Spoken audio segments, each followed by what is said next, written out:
Now we can start to set up a little bit of background about Eliot himself. Now, there's a few helpful quotes here that we've got on screen that you may want to make a couple of notes about, write down some of these scholars and theorists who have commented on Eliot's work.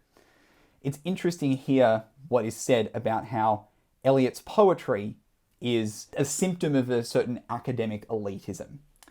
When we read Eliot's poetry, the one thing that I personally resist, almost more than anything else with Eliot's poetry, is the density of allusion and intertextuality within them. If you ever end up reading a poem like The Wasteland, I think Eliot, when he published this, published it along with 400 footnotes that ended up being as long, if not longer, than the poem itself, explaining where he got every little image from. And I guess the image of Eliot that we can have is almost as kind of like a DJ sampling lots of different existing materials, putting his own spin on it, but very much deriving his content from texts that have come before.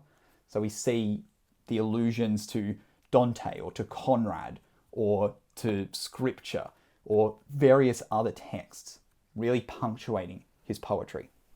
So Bernard Sharratt here talks about how this quotation and allusion in Eliot's poetry can be taken as a sign of erudition and therefore as a mark of elite authority. Many students react either in awe or hostility, and you don't necessarily need to shy away from that gut personal response that you might have had to Eliot's poetry in this response.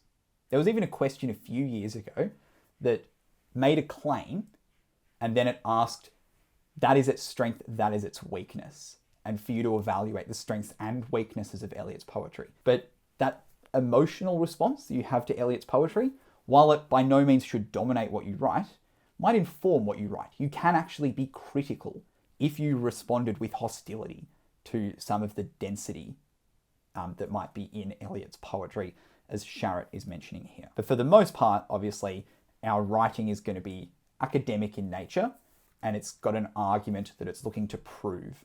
So whether or not you like Eliot's poetry won't shape very much of what you write. Eliot himself was a critic, and I guess was a little bit of a contrarian critic. I guess his best known work of criticism was his takedown of Hamlet, calling it an artistic failure.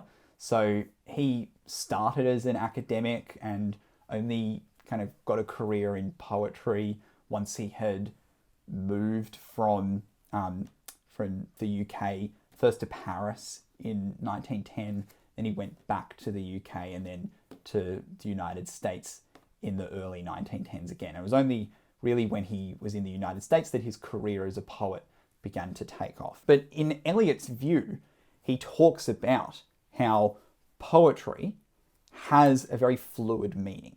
And this is, I guess, comforting when we approach Eliot's poetry as something that has very fluid meaning, something that can continue to speak to modern concerns, because it seems like the kind of thing that Eliot himself might have also thought.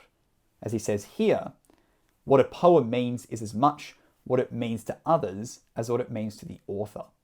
And in the course of time, a poet may become merely a reader in respect to their own works, forgetting their original meaning or without forgetting, merely changing. If you feel like your interpretation of the poetry is a little bit out there, or you're not sure if it's right, as long as you can back it up with evidence, that shouldn't be a problem.